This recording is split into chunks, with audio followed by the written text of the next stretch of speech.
Welcome to my channel. আজকে আমরা একটা নতুন টপিক শিখবো, সেটা হচ্ছে টেট্রাহেড্রাল যে ভয়েডটা আছে তার ক্যাটায়ন এবং অ্যানায়নের রেডিয়াস রেশিওটা কত আসবে।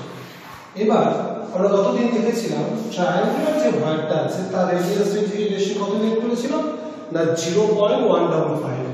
তাহলে এই ক্ষেত্রে 0.155 যদি হয় তাহলে অর্থাৎ গতদিনের এইটাকে যদি একটু মনে করার চেষ্টা করি আমরা, এইটা হচ্ছে একটা এই যে জায়গাটা টু ডাইমেনশনাল, এই জায়গাটাকে আমরা বলছি ট্রায়াঙ্গুলার ভয়েড। এই জায়গার মধ্যে যদি আমি একটা অ্যানায়নকে প্লেস করি তাহলে সেই অ্যানায়নের রেডিয়াসটা সবচেয়ে বেশি কত হতে হলে এই জায়গাটায় এসে সে সঠিকভাবে ফিট পেনটা হবে, অর্থাৎ এই জায়গায় সঠিকভাবে সে প্লেস করতে পারবে। এখন এর মানটা কত বের করেছিলাম না 0.155 বের করেছিলাম, অর্থাৎ radius between cation and anion এদের যে রেশিও সেটা যদি 0.155 হয় তাহলে এই জায়গাটাতে আমি প্লেস করতে পারি। আজকে আমরা টেট্রাহেড্রন যেটা আসবে সেই টেট্রাহেড্রনের ক্ষেত্রে তার রেডিয়াস রেশিওটা কত হবে এটা আমরা বের করার চেষ্টা করব। ফার্স্ট আমরা টেট্রাহেড্রাল যে ভয়েড সেই টেট্রাহেড্রাল ভয়েডটা একবার দেখি। এই হচ্ছে তিনটে অ্যাটম, এটা এটা এবং এটা, তার উপরে একটা অ্যাটমকে আমি প্লেস করব, রাইট? এইবার এই জায়গায় যদি আমি একটা অ্যাটমকে প্লেস করি তাহলে এই জায়গায় যে গর্তটা তৈরি হচ্ছে সেই যে এই যে গর্তটা তৈরি হচ্ছে সেটাকে আমরা বলছি টেট্রাহেড্রাল ভয়েড। দ্যাট মিন্স এই যে জায়গায় যে গর্তটা তৈরি হচ্ছে এটাকে আমরা বলছি টেট্রাহেড্রাল ভয়েড। এই টেট্রাহেড্রাল ভয়েডটার মধ্যে আমি যদি একটা ছোট একটা অ্যাটমকে প্লেস করি বা ছোট একটা যদি আয়নকে প্লেস করি তাহলে সেই আয়নটা ম্যাক্সিমাম রেডিয়াসটা কত হতে পারে সেটা আজকে আমরা বের করব এই জায়গায়। এবার যখন কোনো আয়নীয় যৌগ তৈরি হয় সেই আয়নীয় যৌগগুলো সাধারণত বড় আয়নগুলো এরকম অ্যারেঞ্জমেন্ট তৈরি করে, বড় আয়নগুলো, আর ছোট আয়নগুলো তার যে ভয়েডটা তৈরি হবে সেই ভয়েডের মধ্যে গিয়ে বসে। তাহলে বড় আয়নগুলো দিয়ে একটা অ্যারেঞ্জমেন্ট তৈরি হবে, থ্রি ডাইমেনশনাল অ্যারেঞ্জমেন্ট, সেটা হতে পারে সেটা হেক্সাগোনাল ক্লোজ প্যাক হতে পারে, সেটা কিউবিক ক্লোজ প্যাক হতে পারে। এবং এদের তৈরি যে গ্যাপগুলো, এদের তৈরি যে ভয়েডগুলো, সেই ভয়েডগুলোর মধ্যে কিন্তু ক্যাটায়নগুলো বসবে কি, বা এটা উল্টো হতে পারে। ক্যাটায়নটা যদি বড় হয়ে যায় তাহলে ক্যাটায়নটা এই অ্যারেঞ্জমেন্টগুলো তৈরি করবে, তার ভেতরে অ্যানায়নগুলো প্লেস করবে। এটাও কিন্তু সম্ভব, মানে দুটোই সম্ভব। অ্যাকচুয়ালি যেটা বড় সেটাই অ্যারেঞ্জমেন্টটা তৈরি করবে, যেটা ছোট সেটা ক্যাটায়ন হতে পারে বা অ্যানায়ন, সেটা এই জায়গায় গিয়ে প্লেস করবে। This is the procedure.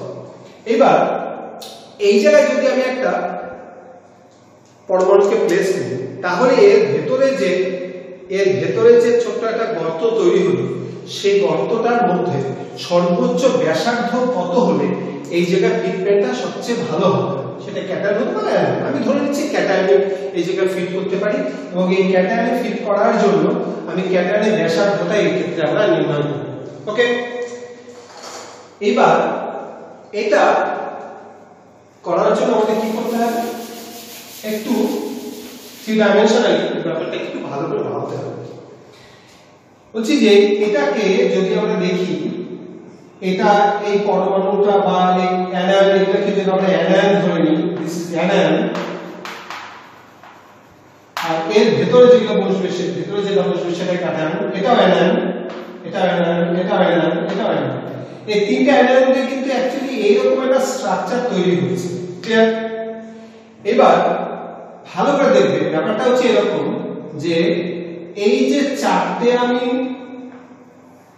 Line টেনেছি, এইখান থেকে যে চারটে লাইন টেনেছি সে চারটে লাইন তার মধ্যে এটা এবং এটা, অথবা যে কোনো দুটো, তুমি সেটা এটা আর এটা নিতে পারো, এটা আর এটা নিতে পারো, যে কোনো দুটো, এটা কিন্তু একই সমতলে থাকবে। অর্থাৎ এইখানে যে পরমাণুটা আছে, এই জায়গায় যে পরমাণুটা আছে, আর এর ভেতরে যে পরমাণুটা আছে, দ্যাট মিন্স এটা যদি একটা অ্যানায়ন হয়, এটাও যদি একটা অ্যানায়ন হয়, এটা যদি একটা অ্যানায়ন হয়, এই তিনটে ক্যাটায়ন হয়, তাহলে এই তিনটে কিন্তু একই সমতলে থাকবে।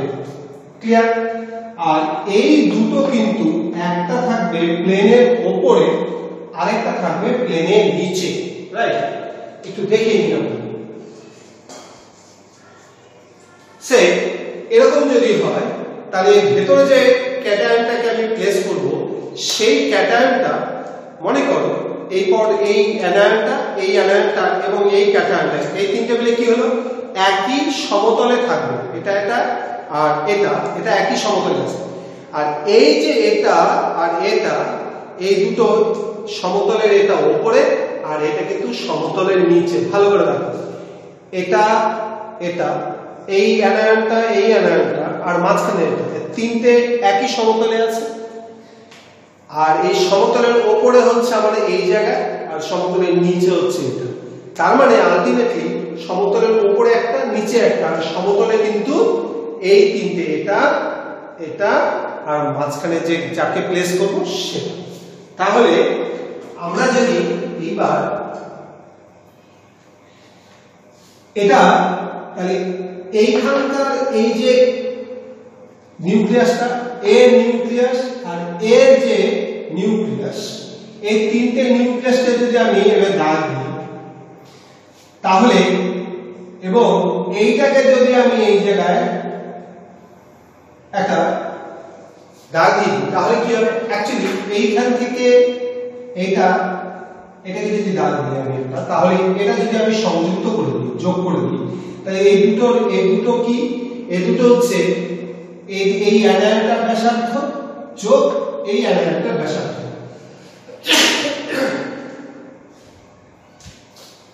এই অ্যানায়নটার ব্যাসার্ধ যোগ এই অ্যানায়নটার ব্যাসার্ধ। তার মানে এই অ্যানায়নগুলোর ব্যাসার্ধ যদি r মাইনাস করে হয়, তাহলে এইটুকু ডিসটেন্স কত হবে, 2r মাইনাস। ক্লিয়ার? এবার এই যে যেটা আমি দেখতে পাচ্ছি, এটার মধ্যে এই যে ত্রিভুজটা তৈরি হলো, এই ত্রিভুজটার এইটুকু কত, এইটুকু হচ্ছে 2r। ক্লিয়ার? এখন এই যে অ্যাঙ্গেলটা, এই অ্যাঙ্গেলটা কত, অ্যাঙ্গেলটা আমরা জানি 109 ডিগ্রি 28 মিনিট। কারণ আমরা আগেই দেখেছি যে কোণের মানটা হচ্ছে 109 ডিগ্রি 28 মিনিট। এখন আমি এক কাজ করব, তাই এটা নাম এ, এটা হচ্ছে বি, এই জায়গায় যে ক্যাটায়ন আছে সেই ক্যাটায়নের যে নিউক্লিয়াস, সেই ক্যাটায়ন নিউক্লিয়াসটাকে আমি বি নাম দিলাম, আর এটাকে যদি আমি সি বলি, তাহলে এই এবিসি এটা কিন্তু একটা সমতলে অবস্থানকারী ত্রিভুজ। এই সমতলে অবস্থানকারী ত্রিভুজের মধ্যে আমি কি করলাম, এরকম একটা আমি এই লাইনটার উপরে এই ক্যাটায়নের নিউক্লিয়াস থেকে আমি একটা পারপেন্ডিকুলার টানলাম। রাইট? আমি এখান থেকে একটা পারপেন্ডিকুলার টানছি এইখান থেকে। ক্লিয়ার? এবার এটাকে আমি এইখানে আঁকি, এটার নাম দিই, এটার নাম দিয়েছি আমরা বি, তাহলে এই যেটা বি, এটা হচ্ছে এ, এটা হচ্ছে সি। এবার বি থেকে এসি বাহুর উপরে আমি একটা পারপেন্ডিকুলার টানলাম। ক্লিয়ার? তাহলে যদি পারপেন্ডিকুলার টানি, তাহলে এই অ্যাঙ্গেলটা কত হবে, এই অ্যাঙ্গেলটা হচ্ছে 90 ডিগ্রি। ক্লিয়ার? এই অ্যাঙ্গেলটা কত হবে, এই অ্যাঙ্গেলটা হচ্ছে অ্যাকচুয়ালি এই যে অ্যাঙ্গেলটা এ বি সি, এই কোণটা অ্যাকচুয়ালি কত, এই কোণটা আমরা জানি 109 ডিগ্রি 28 মিনিট। যেহেতু এটা একটা সমচতুস্তলকের কোণগুলো হবে সবগুলো 109 ডিগ্রি 28 মিনিট করে, তাহলে এই অ্যাঙ্গেলটাও কিন্তু 109 ডিগ্রি 28 মিনিট। তাহলে এটা যদি 109 ডিগ্রি 28 মিনিট হয়, তাহলে এইটা হচ্ছে অ্যাকচুয়ালি একটা বাইসেক্টর, অর্থাৎ এই অ্যাঙ্গেলটাকে দুটো সমান ভাগে ভাগ করছে। তাহলে এই কোণের মানটা কত হবে, 54 ডিগ্রি 44 মিনিট। ক্লিয়ার? এর অর্ধেক হবে এটা, কারণ এটা হচ্ছে একটা বাইসেক্টর যেটা এসি বাহুর উপরে একটা লম্ব তৈরি করছে। এবার এইটা কত, এর নাম দিয়ে দিলাম, এটা ডি নাম দিলাম। বেশ, তাহলে এই যে ডিসি, এই ডিসি বাহুটা কত, অ্যাকচুয়ালি আমরা একটু আগে দেখলাম যে এই টোটালটা হচ্ছে 2r মাইনাস অ্যাকচুয়ালি, তাহলে এইটুকু হবে r মাইনাস। আর বিসি বাহুটা কত? বিসি বাহুটা কিন্তু আমরা এখানে একটু ভালো করে দেখতে হবে বিসি বাহুটা অ্যাকচুয়ালি কি। বিসি বাহুটা হচ্ছে এইখানে এটা একটা ক্যাটায়ন এবং এইটা হচ্ছে একটা অ্যানায়ন। বিসি বাহুটা হচ্ছে এইখান থেকে এই পর্যন্ত, এটা কিন্তু অ্যাকচুয়ালি বিসি বাহু। ক্লিয়ার? এই বিসি বাহুটা এই বাহুটা তার মানে এর দৈর্ঘ্য কত হবে? ক্যাটায়নের ব্যাসার্ধ r প্লাস আর অ্যানায়নের ব্যাসার্ধ হচ্ছে r মাইনাস, তাহলে এই দুটোকে যোগ করলে যা হবে r প্লাস আর r মাইনাস হচ্ছে বিসি বাহু, তাহলে এটা হবে r plus plus r minus.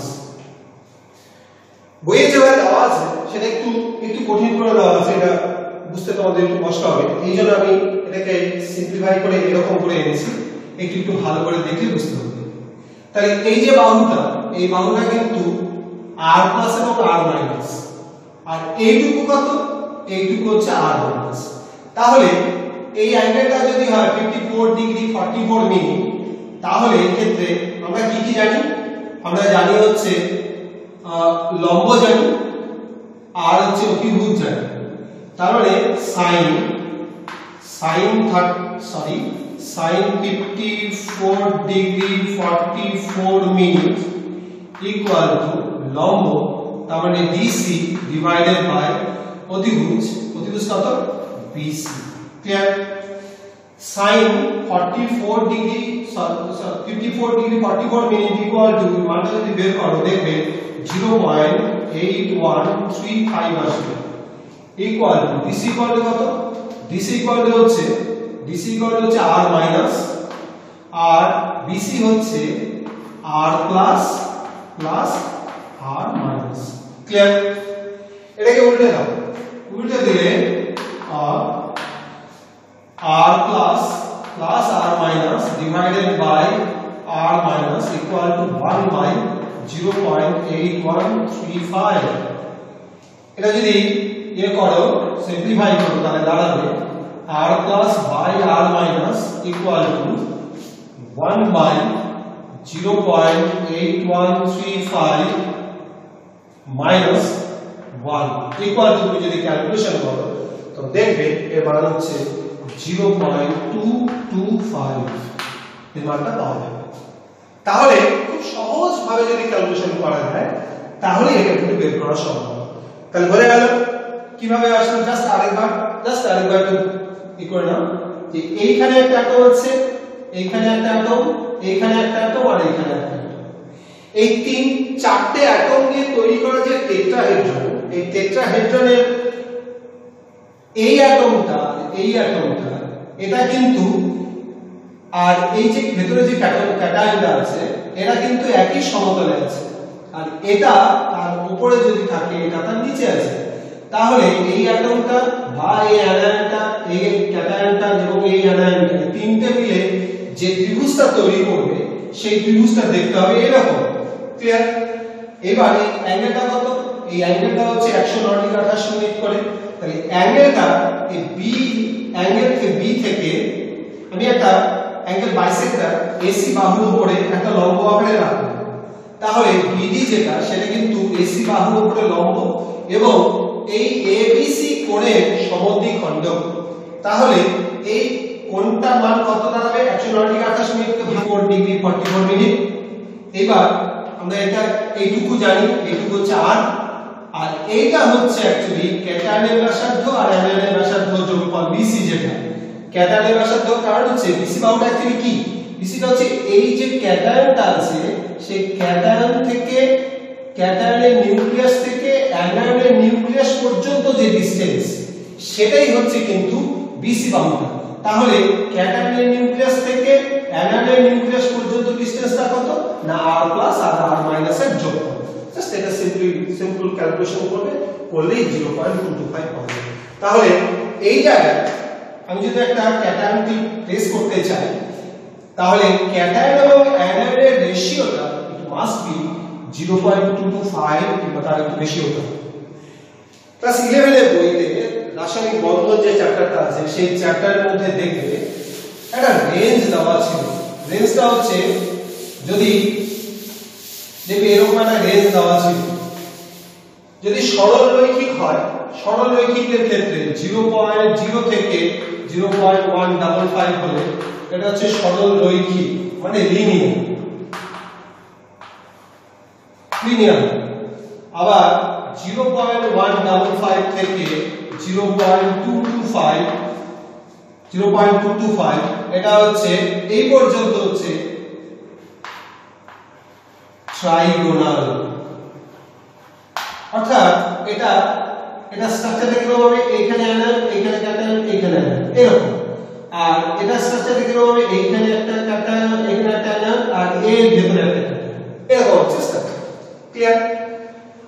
এইবার তারপরে এইটুকু রেঞ্জের মধ্যে কিন্তু ট্রাইগোনাল হবে, আর হচ্ছে ট্রাইগোনাল প্ল্যানার অ্যাকচুয়ালি। আর যদি 0.225 এর থেকে বেশি হবে তাহলে কি হবে, তাহলে কতদূর পর্যন্ত আমরা পরে দেব, তাহলে এখান থেকে এটা আসবে হচ্ছে টেট্রাহেড্রাল, রাইট? অর্থাৎ স্ট্রাকচারটা কিরকম হবে, এখানে একটা, এখানে একটা, এখানে একটা, এখানে, এই যে মাঝখানে যে গ্যাপটা হলো সেই গ্যাপটার মধ্যে একটা বসবে। এবার ফোর্থ যেটা আসবে, থার্ড যেটা আমরা প্রমাণ করব সেটা হচ্ছে অক্টাহেড্রাল গর্ত। এটা আমরা দেখব। তার আগে আমরা একটু দেখে নিই অ্যাকচুয়ালি অক্টাহেড্রাল ভয়েডটা কেমন হয়। দেখো, অক্টাহেড্রাল ভয়েডটা হচ্ছে থ্রি ডাইমেনশনাল ক্লোজ প্যাকিং এর ক্ষেত্রে এইরকমটা যদি হয়, এরকম, তাহলে যেটা গর্ত তৈরি হয় তার নাম হচ্ছে টেট্রাহেড্রাল। যার এটা হচ্ছে টি গর্ত আর এটা হচ্ছে টি ড্যাশ বা টি প্রাইম। এইবার যদি এইরকম গর্ত তৈরি হয়, দেখো ভালো, ওপরে তিনটে ধরলাম এইভাবে, আর নিচে তিনটে, এইভাবে যদি আমি প্লেস করি তাহলে কি হবে, তাহলে এইখানে যে গর্তটা তৈরি হচ্ছে ভেতরে, সেই গর্তটাকে আমরা বলবো কিন্তু অক্টাহেড্রাল গর্ত। এই গর্তের সাইজটা কিন্তু টেট্রাহেড্রাল গর্তের সাইজের থেকে একটু বড়।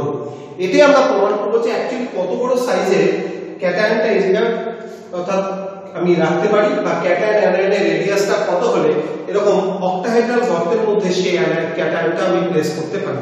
তার মানে ভালো করে বুঝে দেখি, তার মানে এইখানে এই জায়গায় কি দাঁড়ালো, এই জায়গা হচ্ছে এই রকমটা আসবে, এই রকম। ক্লিয়ার? এখানে কিন্তু একটা গর্ত তৈরি হচ্ছে, সেই গর্তটার নাম হচ্ছে অক্টাহেড্রাল গর্ত। এবার দেখো, এবার একটা জিনিস আমরা একটু ভালো করে দেখার চেষ্টা করি। এই গর্তটা অ্যাকচুয়ালি এই রকম। দেখো, আমরা যদি এই চারটে বলকে এইভাবে প্লেস করি, একটা যদি ওপরে প্লেস করি, দেখো ভালো, এই চারটে বলকে আমরা এইভাবে প্লেস করলাম, ক্লিয়ার? একটা বলকে ওপরে প্লেস করলাম আর একটা বলকে নিচে প্লেস করব, জাস্ট এরকম। তাহলে যে অ্যারেঞ্জমেন্টটা পাওয়া যাবে, তাহলে যে ভেতরে যে গর্তটা পাওয়া যাবে সেটাই কিন্তু অক্টাহেড্রাল গর্ত। তার মানে অ্যাকচুয়ালি গর্তটা কিরকম, আমরা যদি আঁকি তাহলে এই রকমটা দেখতে পাবো। অক্টাহেড্রাল গর্ত হচ্ছে এইখানে, এই যে জায়গাটা,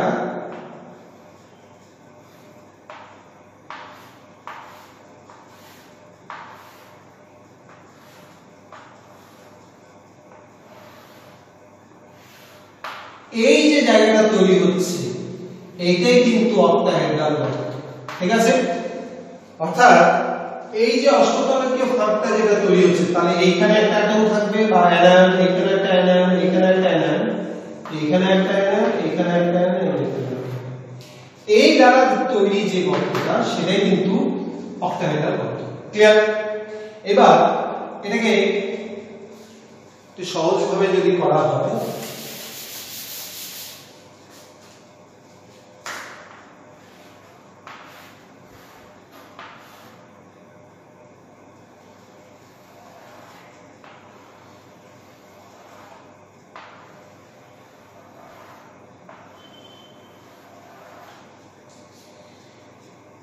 এর উপরে একটা এরকম করে আছে আর এর নিচে একটা এরকম করে আছে। ক্লিয়ার? এখন এই ডিসটেন্সটা কত আমরা সহজ ভাবে দেখি যে এই ডিসটেন্সটা কত।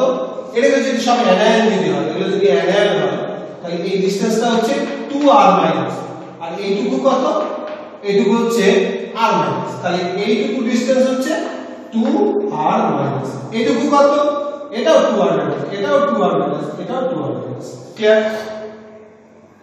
এইখানে যদি একটা আমি ক্যাটায়নকে প্লেস করি, ক্লিয়ার, এইখানে যদি আমি একটা ক্যাটায়নকে প্লেস করি তাহলে, এবং এইখান থেকে যদি আমি একটা ডায়াগোনাল আঁকি, এইভাবে যদি আমি একটা ডায়াগোনাল এঁকে দিই, খুব সহজভাবে আমরা দেখতে পাচ্ছি এর নাম দিয়ে এ বি সি।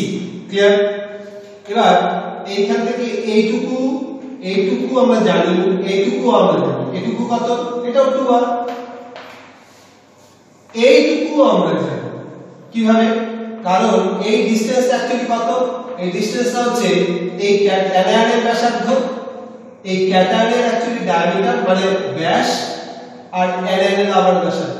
তার মানে এইটুকু ডিসটেন্সটা হচ্ছে AC ইকুয়াল টু কত হবে, AC ইকুয়াল টু হচ্ছে r মাইনাস এটা, এইটুকু হচ্ছে ব্যাস প্লাস হচ্ছে 2r প্লাস আবার এইটুকু প্লাস r মাইনাস, যোগ করে কত হবে 2r plus plus r minus. তাহলে AC ইকুয়াল টু দাঁড়ালো 2r প্লাস r মাইনাস। এখন এটা জানি 2r মাইনাস, এটা জানি 2r মাইনাস, জাস্ট এই পিথাগোরাসের সূত্রটাকে অ্যাপ্লাই করব, আর কিছু না, জাস্ট পিথাগোরাসের সূত্রটাকে অ্যাপ্লাই করব। তাহলে এই জায়গা হচ্ছে AC square equal two AB square plus BC square. তাহলে AC কত, AC হচ্ছে এইটা, তার মানে 4r plus r minus r square equal two AB কত 2r মাইনাস এর square plus 2r minus r square. এইবার এটাকে যদি আমরা সিম্পলিফাই করি তাহলে কত দাঁড়াবে 4r মাইনাস এর স্কয়ার প্লাস 4r মাইনাস এর square equal two 8r minus এর স্কয়ার, রাইট? এইবার জাস্ট এটাকে আমরা এই জায়গায় নিয়ে আসবো, এটাকে এটার নিচে এটাকে নিয়ে আসবো, জাস্ট r মাইনাস থেকে এই জায়গায় নিয়ে আসবো, আর 4টাকে দিয়ে ভাগ করে দিচ্ছি, তাহলে কত আসবে, এটাকে ভাগ করে দেব, r plus plus r minus divided by r minus তার হোল স্কয়ার আসবে, এরকম আসবে। আর এই 4টাকে যদি নিচে নামিয়ে নিয়ে এসে এরকম আসবে 4, তাহলে কাটাকাটি গেলে এই যে আসবে 2, তাহলে ইকুয়াল টু হবে কত, ইকুয়াল টু সরি এটা থাকছে না এখানে, ইকুয়াল টু আসবে 2, তাহলে 2টাকে যদি এই রকম বাস, তাহলে এবার এটাকে যদি সিম্পলিফাই করি আমরা তাহলে r plus plus r minus divided by r minus equal to হচ্ছে √2। এবার √2 মান কত, √2 মান হচ্ছে 1.414। ওকে, তাহলে এটা ভাগ করব, তাহলে r plus divided by r minus equal to 1.414 minus 1 equal to 0.414। তাহলে দেখো, তাহলে ক্যাটায়ন এবং অ্যানায়নের রেডিয়াস রেশিওটা এইখানে কত দাঁড়ালো অক্টাহেড্রালের ক্ষেত্রে 0.414, তাহলে এখানে বলতে পারি 0.414। তাহলে 0.414 যদি হয় কিংবা তার থেকে যদি বেশি হয় তাহলে অবভিয়াসলি ক্যাটায়নটা অক্টাহেড্রাল ভয়েডের মধ্যে কিন্তু সে প্লেস করবে। তার মানে একটু আকার কিন্তু বাড়ছে, কারণ দেখো টেট্রাহেড্রাল ক্ষেত্রে কত ছিল, ছিল হচ্ছে 0.225, তাহলে 0.225 থেকে 0.415 পর্যন্ত এই রেঞ্জটা কিন্তু টেট্রাহেড্রালের ক্ষেত্রে।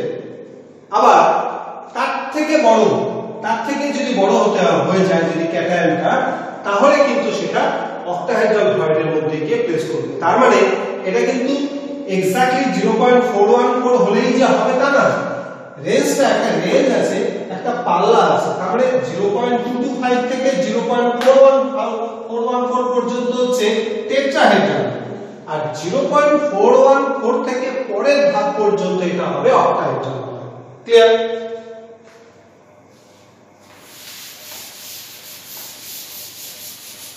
না বুঝলে ভিডিওটা আবার দেখবে, দেখে একটা ভালো করে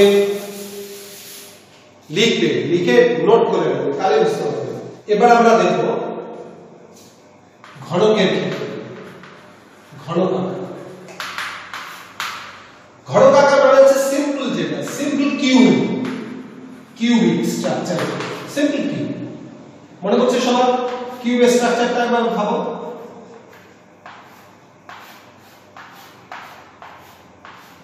দিস ইজ কিউব। বলছি এই জায়গায় একটা করে সিম্পল কিউব যদি হয়, শুধু কর্নার গুলোতে একটা করে বসে আছে, আর কোথাও বসে। এখন ব্যাপারটা হচ্ছে যে এই জায়গায় যদি আমি একটা অ্যানায়নকে প্লেস করি, করতে যদি হয়, কখন কি অবস্থায় সেই অ্যানায়নটাকে আমরা প্লেস করব। এবার এই অ্যানায়নটার আকারটা, সরি এই ক্যাটায়নকে প্লেস করব, এই ক্যাটায়নের আকারটা কিন্তু অবভিয়াসলি অনেকটাই বড় হবে। তার মানে অক্টাহেড্রাল ভয়েডের মধ্যে তার জায়গা হচ্ছে না, তার জন্য সে কি করবে, অ্যানায়নগুলোকে একটু অন্যরকম অ্যারেঞ্জমেন্ট করে সে কিন্তু ওই জায়গাটায় গিয়ে বসবে। এবার এই অ্যানায়নের সাইজটা এমন ভাবে, অ্যানায়ন এবং ক্যাটায়নের রেডিয়াস রেশিওটা এমন হবে সেটা যেন এই জায়গায় বসতে বাধ্য করে। এবার আমরা দেখব যে এটা কত হবে, এই জায়গায় কত বড় হলে, এই অ্যানায়ন, ক্যাটায়ন এবং অ্যানায়নের রেডিয়াসটা কত হলে সেটা এই জায়গায় এই ঘনকের মধ্যে গিয়ে প্লেস করবে। দেখো এবার এখানে একটা জিনিস একটু বলি, সেটা হচ্ছে আমরা সবাই জানি যে এই যে কর্নারের যে অ্যাটমগুলো আছে বা কর্নারের যে অ্যানায়নগুলো বসে আছে, এরা কিন্তু পরস্পরকে টাচ করছে, যেমন এখানে টাচ করছে, এখানেও টাচ করবে, এখানে টাচ করবে, সব জায়গায় কিন্তু টাচ করবে। তার মানে এটার সঙ্গে এটার যে ডিসটেন্স, এই ডিসটেন্সটা কত, এই ডিসটেন্স হচ্ছে r minus plus r minus, তাহলে টোটালটা কত হবে, অ্যাকচুয়ালি 2r মাইনাস, রাইট? ঠিক একই রকম ভাবে এটাও কিন্তু 2r মাইনাস। ক্লিয়ার? এবার আমরা কাজ করি, এবার এইখান থেকে আমরা একটা বডি ডায়াগোনাল আনবো। What is body diagonal?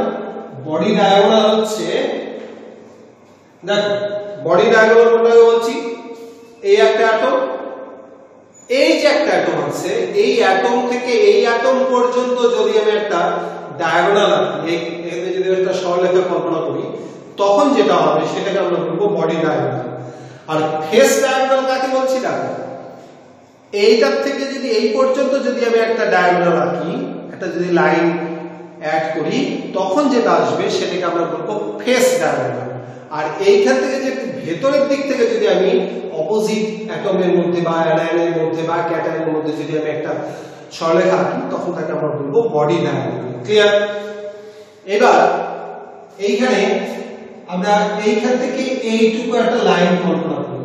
বলো দেখি এই লাইনটা ডিসটেন্স কত হবে, এই লাইনটা কতটা, মানে এই লাইনটা কত বড় হবে, এই লাইনটা কত, এই লাইনটা হচ্ছে, দেখো এই অ্যাটমটা এর সঙ্গে টাচ করে আছে, আবার এই অ্যাটমটাও কিন্তু এর সঙ্গে টাচ করে আছে। ঠিক আছে? তাহলে এইখান থেকে এর যা ডিসটেন্স কত হবে, এটা টোটালটা, তার মানে ক্যাটায়নের ব্যাস প্লাস অ্যানায়নের ব্যাসার্ধ প্লাস অ্যানায়নের ব্যাসার্ধ। এবার যদি ওটার নাম দিই আমরা, সে এটার নাম দিলাম a, এইটার নাম দিলাম হচ্ছে b, এটার নাম দিলাম হচ্ছে মনে করো c, এবং আচ্ছা তাহলে ab, actually ab equal to কত, ab ইকুয়াল টু হচ্ছে অ্যানায়নের ব্যাসার্ধ, তার মানে r মাইনাস, তারপরে এটা ক্যাটায়নের ব্যাসার্ধ ডাবল, তার মানে 2r প্লাস, প্লাস হচ্ছে অ্যানায়নের ব্যাসার্ধ ইকুয়াল টু হচ্ছে 2 into r plus plus r minus, এটা আসবে। ক্লিয়ার? এখন আমরা এটা জানি, এটা এটা হচ্ছে 2r। এবার আমরা ফেস ডায়াগোনাল বের করব। Face diagonal clear? ফেস ডায়াগোনালটা কত? দেখো ফেস ডায়াগোনালটা কি করে বের করব? এই যে অ্যাঙ্গেলটা, এই অ্যাঙ্গেলটা কত? আমরা সবাই জানি এই অ্যাঙ্গেলটা হচ্ছে 90 ডিগ্রি, কারণ এটা হচ্ছে একটা ঘনক। আর ঘনকের ক্ষেত্রে, ঘনকে ভালো করে রাখো, ঘনকের ক্ষেত্রে কি হয়, এটা যদি ঘনক হয় তাহলে এই যে কর্নারে আর এটা এই তিনটের মধ্যে অ্যাঙ্গেল কত? 90 ডিগ্রি। আমরা এটা বের করতে চাইছি, এটা জানি এটা কত, এটা হচ্ছে 2r। এটাও জানি এটা কত, এটাও 2r। আর এইটা আসবে, এটা কত, এটা বের করতে হবে। তাহলে 2r এখান থেকে যদি বের করতে হয় আমাদের, তাহলে 2r এটা যদি আমরা বের করতে চাই তাহলে ac স্কয়ার ইকুয়াল টু, এটার নাম দাও, এটার নাম দাও d, এটার নাম দিলাম d, রাইট? তাহলে এটা হচ্ছে যদি d নাম দিই তাহলে কি আসবে, এটার নাম যদি হয় d, তাহলে ac square equal two ad square plus হচ্ছে bc স্কয়ার। এবার ac স্কয়ার এটা বের করব ইকুয়াল টু ad হচ্ছে কত, ad টা হচ্ছে 2r মাইনাস তার স্কয়ার প্লাস 2r মাইনাস তার স্কয়ার ইকুয়াল টু, এটা 4r স্কয়ার আসবে আর এটা 4r স্কয়ার, তবে আলটিমেটলি যোগ করলে আসবে 8r মাইনাস 1, রাইট? তাহলে এটা কত আসবে, তাহলে ac ইকুয়াল টু আসবে 2√2 এর বর্গমূল করে দিতে হবে আমাকে, 2√2r মাইনাস 2√2r মাইনাস, তাহলে ac কত দাঁড়ালো, 2√2r মাইনাস। আর হচ্ছে তাহলে ac যদি 2√2r মাইনাস হয়, দেখো bc টা কিন্তু আমরা জানি কত, bc হচ্ছে 2r মাইনাস। আমরা ab টা জানি কত, ab টা কিন্তু এই যে এটা 2r প্লাস r মাইনাস, যোগ করে যাও। তাহলে এটা জানি, এটা জানি। দেখো এইটা হচ্ছে কি, এইখান থেকে যদি আমি এই জায়গাটা, এই যে এইটা আর এইটা, এই অ্যাঙ্গেলটা কত, এই অ্যাঙ্গেলটা হচ্ছে 90 ডিগ্রি। তাহলে 90 ডিগ্রির অপোজিটে কি আছে, এটা হচ্ছে অতিভুজ। তাহলে এই জায়গায়, তাহলে ABC এই ত্রিভুজের মধ্যে যদি পিথাগোরাসের সূত্রটাকে অ্যাপ্লাই করি তাহলে কত দাঁড়াবে, তাহলে AB square equal to BC square plus BC square plus AC square, clear? Equal to দাঁড়াবে কত, AB ইকুয়াল টু কত, AB ইকুয়াল টু হচ্ছে 2r প্লাস r মাইনাস, তাহলে এটা হয়ে যাবে 2 স্কয়ার, এটা হচ্ছে স্কয়ার আসবে, ইকুয়াল টু BC কত, BC টা হচ্ছে 2r মাইনাস তার স্কয়ার প্লাস AC কত, AC হচ্ছে এইটা 2√2r মাইনাস তার স্কয়ার, ওকে। और তাহলে এটা দাঁড়াবে 4r plus r minus square equal two, এটা কত আসবে, এটা আসবে হচ্ছে 4r মাইনাস স্কয়ার আর এটা আসবে 8r প্লাস স্কয়ার। তাহলে এর কত আসবে টোটাল, তাহলে 8 আছে আর 12, তাহলে 12r মাইনাস তার স্কয়ার। এটা যদি আমি এটাকে নামিয়ে দিই তাহলে কত আসবে, এখান থেকে যদি আমি এটাকে নামিয়ে দিই এদিকে তাহলে কত আসবে, r, তাহলে r plus r minus divided by r minus তার হোল স্কয়ার ইকুয়াল টু আসবে, এটা যদি ভাগ করে দিই তাহলে আসবে 3, और তাহলে কি দাঁড়াবে, এটা যদি আমি ভাগ করে দিই তাহলে আলটিমেটলি দাঁড়াবে r plus divided by r minus plus 1 equal to √3, और r plus divided by r minus equal to হচ্ছে √3 মাইনাস 1, √3 মান কত, 1.732 মাইনাস 1 ইকুয়াল টু হচ্ছে 0.732 ইকুয়াল টু দাঁড়াবে 0.732। তাহলে এই জায়গায় যদি আমরা একটা ঘনকের ভেতরে যদি কোনো ক্যাটায়নকে প্লেস করি তাহলে ক্যাটায়ন এবং অ্যানায়নের যে রেডিয়াস রেশিও সেটা কত দাঁড়াবে, 0.732 দাঁড়াবে, ক্লিয়ার? তাহলে ঘনকাকার কেলাসের ক্ষেত্রে আমরা কি এই জায়গায় কত রাখবো, রেডিয়াস রেশিওটা কত হবে, ঘনকাকার কেলাসের ক্ষেত্রে রেডিয়াস রেশিওটা হবে 0.732। 0.73 ক্লিয়ার এখন তাহলে ওই রেঞ্জটা যেটা দেখেছিলাম তাহলে অক্টাহেড্রালের ক্ষেত্রে কিন্তু শুরু হচ্ছে কোথায় অক্টাহেড্রালের ক্ষেত্রে শুরু হচ্ছে 0.414 মানে রেডিয়াস রেশিও ক্যাটায়ন বাই অ্যানায়নের রেডিয়াস রেশিওটা আছে 0.414 থেকে 0.732 পর্যন্ত এটা হচ্ছে অক্টাহেড্রাল গর্তের মধ্যে কোনো ক্যাটায়নকে যদি প্লেস করতে চাই এবার 0.732 থেকে যদি বেশি হয় তাহলে